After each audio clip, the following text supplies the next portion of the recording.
일이 손에 안 잡히고 이제 몰래 화장실에 가가지고 이제 그 MTS 켜가지고 차트 드륵드륵 이렇게 보면서 내가 대체 이 주식을 시작을 해가지고 이러한 마음고생을 지금 하고 있는 거지? 라는 생각이 들 정도의 시드는 좀 투자를 해야지 실력이 든다라고 저는 생각을 하거든요.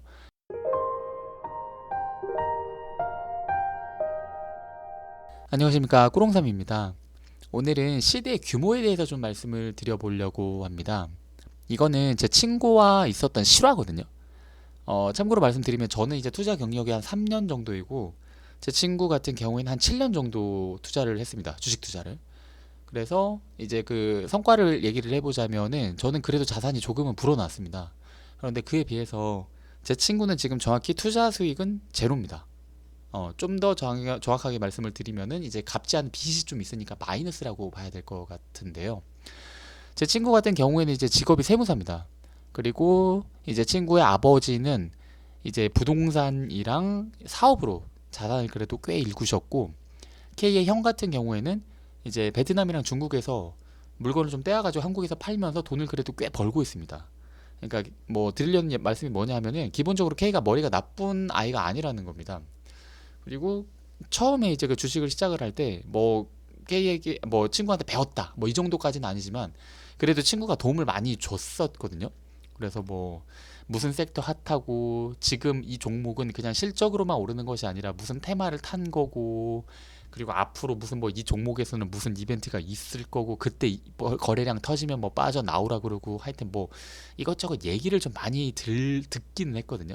근데 지금 생각해 보면은 제가 이 친구의 어떤 이 매매라던가 친구가 주식으로서 어떠한 어떤 상황에 이르는지를 처음부터 끝까지 쭉 지켜본 게 되게 큰 행운이었던 것 같아요. 그러니까 저는 아주 액티브하게 주식을 하는 개미들이 어떤 식으로 돈을 벌고 있는지를 옆에서 되게 생생하게 본 거였거든요. 그래서 그거에 대한 말씀을 좀 드려보려고 하는데, 이제 제 친구 같은 경우에는 당연히 레버리지를 씁니다. 네, 당연히 레버리지를 씁니다. 그리고 처음에는 돈을 좀 벌고 좀 벌었다가 또 살짝 잃었다가 또 좀 벌었다가 살짝 잃었다가 벌었다가 그러다가 언젠가 돈을 한번 크게 법니다.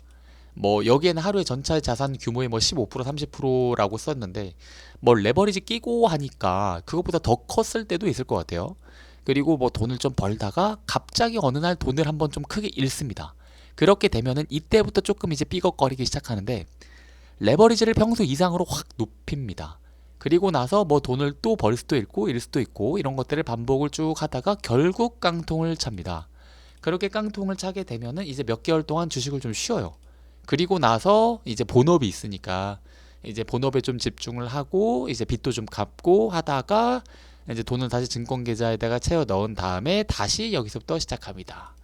이것이 그 친구가 주식을 했었던 패턴을 제가 그냥 아주 그냥 간략하게 좀 적어 놓은 건데, 제가 그 친구가 깡통 차는 거를 제가 본 것만 한 네다섯 번 정도 본 것 같거든요. 그러니까 제가 모르는 것이 있을지 모르겠는데 하여튼 뭐 모르는 것까지 합치면 더 많을 수도 있겠죠. 하여튼 최소로 그렇다는 겁니다. 어, 보통 이제 참사가 보통 언제 일어나냐면요, 아주 크게 벌었거나 아주 크게 잃었을 때 그 다음에 후속타로 하는 어떤 행위가 꽤 실수를 유발하게 되는 경우가 좀 많더라고요. 그래서 제가 뭐 아까 말씀드렸다시피 제가 그렇게 주식 경력이 길지는 않고 저도 주린이거든요. 그런데 그 기간 동안 제가 좀 짧게 그 짧은 시간 동안 조금 깨달은 게 있다면은, 일단 첫 번째는 주식을 진짜 막 액티브하게 하고 싶으시잖아요. 그러면은 어느 정도 분산을 해야 됩니다. 사실 뭐 당연한 얘기긴 한데 좀 올라가는 주식을 더 올려서 먹으려고 하다 보면은 반드시 왜 깨지는지도 모르고 깨지는 날이 온다라고 생각을 하거든요. 그렇기 때문에 그때 깨지는 날 완전히 시장에서 아웃되지 않으려면은 좀 분산을 해야 된다라고 생각을 하고요.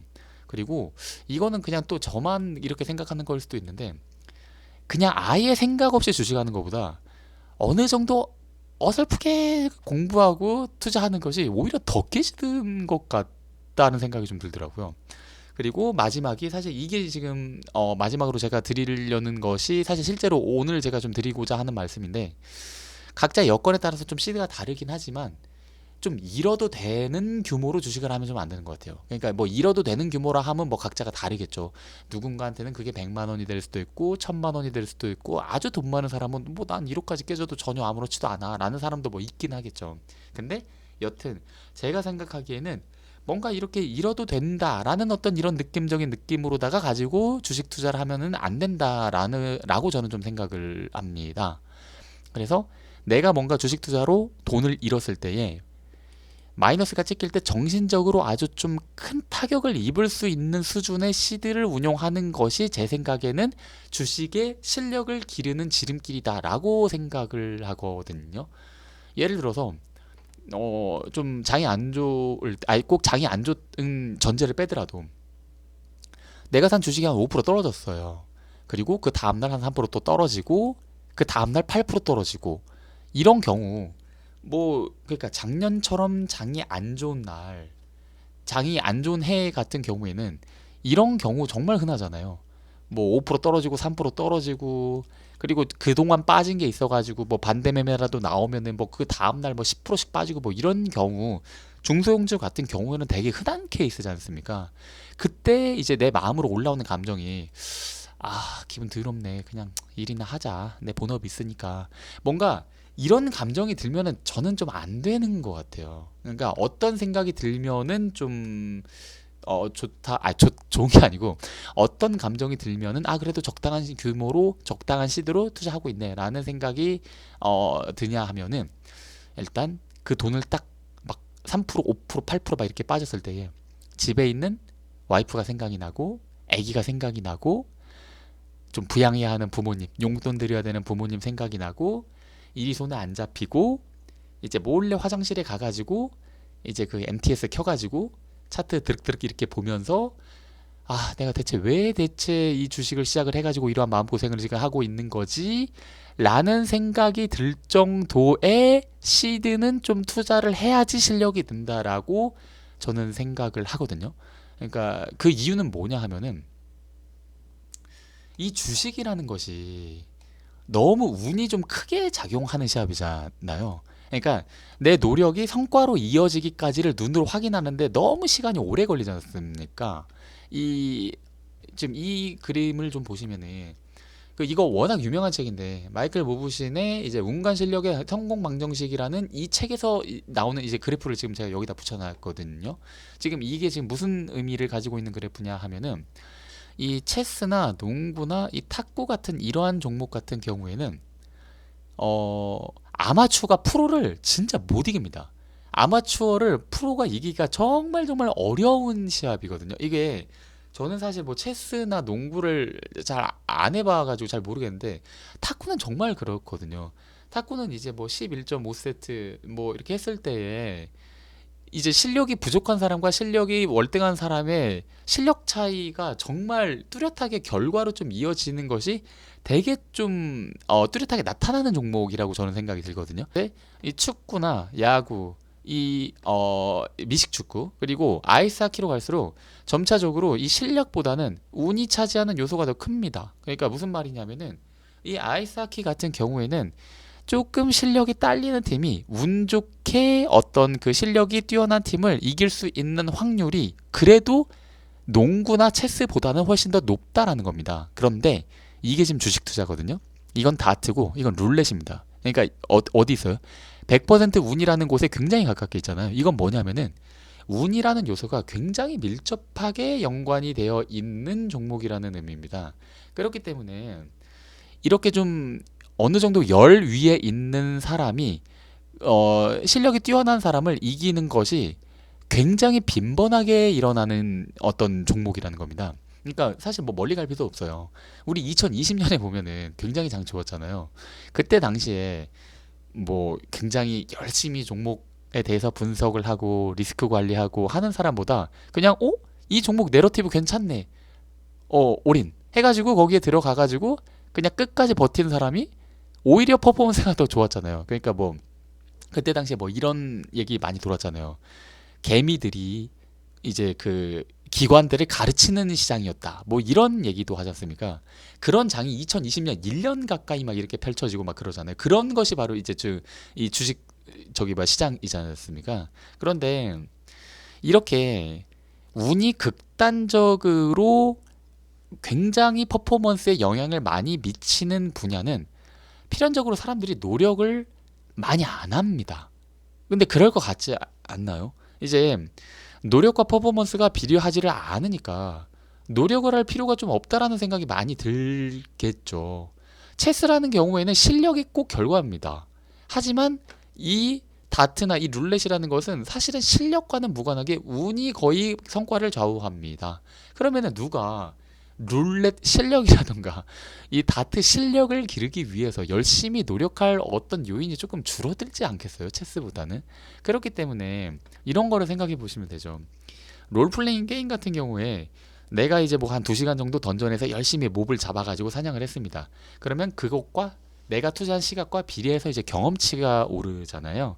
그런데 주식 투자 같은 경우에는 전날 내가 한 2시간 정도 기업 분석 열심히 했습니다. 그런데 그 다음날 그만큼 수익률이 높아지나요? 아니잖아요. 만일에 내가 공부한 만큼 그것이 그대로 체스 마냥 주식 투자에 있어서의 수익으로 퍼포먼스로 바로바로 나타난다면 사람들은 정말 열심히 주식 공부를 할 겁니다. 그런데 그런 종목이 아니잖아요. 이 주식 같은 경우에는. 그러니까 공부할 필요가 좀 없다라고 사람들이 많이 생각을 하는 것 같아요. 그러니까 그건 아까 위에서 말씀드렸다시피 너무 당연하죠. 단기적으로는 공부를 아무리 해도 돈을 잃을 수도 있고요. 공부를 아무리 하지 않아도 전혀 하지 않아도 돈을 딸 수가 있기 때문입니다. 그렇기 때문에 공부를 할 유인이 줄어드는 겁니다. 그런데 이것을 좀 단순히 하나의 승리가 아니라 좀 승률이라는 관점으로 접근을 한다라고 하면은 좀 많은 공부를 통해서 나의 올바른 선택들이 계속 쌓여가지고 누적이 됐을 때 나의 자산을 증식시켜주는 이제 확률 분포라는 것이 하나가 딱 완성이 된다라고 생각을 하거든요. 그거는 많은 노력과 많은 공부와 많은 경험을 통해서 이러한 아름다운 확률 분포가 완성이 된다라고 저는 이제 생각을 하거든요. 그렇기 때문에 저는 사실 이제 시드가 좀 중요하다라고 생각을 하는 겁니다. 그러니까 내가 만일에 어떤 잘못된 선택을 딱 했을 때 그게 나한테 있어서 별로 심각한 타격이 아니야. 그렇다고 하면은 내가 공부를 할 만한 어떤 그런 열심히 서칭을 하고 열심히 공부를 하고 열심히 노력을 할 만한 어떤 그런 유인이 될까요? 저는 좀 안 되는 것 같거든요. 그러니까 내 시드가 어느 정도 좀 커서 나에게 돈을 잃었을 때에 그 시드가 줄어들었을 때에 어떤 심각한 심적 타격을 내 머릿속에 좀 줄 수 있는 규모의 시드는 좀 돼야 될 것 같아요. 바로 그 불편한 규모의 시드가 나를 최대한 좀 이렇게 서칭하고 공부하고 분석하고 한 번 더 고민하고 생각하고 사실을 탐색하고 하는 이러한 올바른 방향으로의 투자를 좀 이끌어 나갈 것이다 라고 생각을 하기 때문에 저는 좀 그 불편한 규모의 시드로 좀 주식을 해야 되지 않나. 그래야지 그 주식이라는 어떠한 종목에서의 나의 실력을 좀 높일 수 있는 그런 유인이 되지 않나. 좀 그렇게 생각을 해봤습니다. 네, 이상입니다.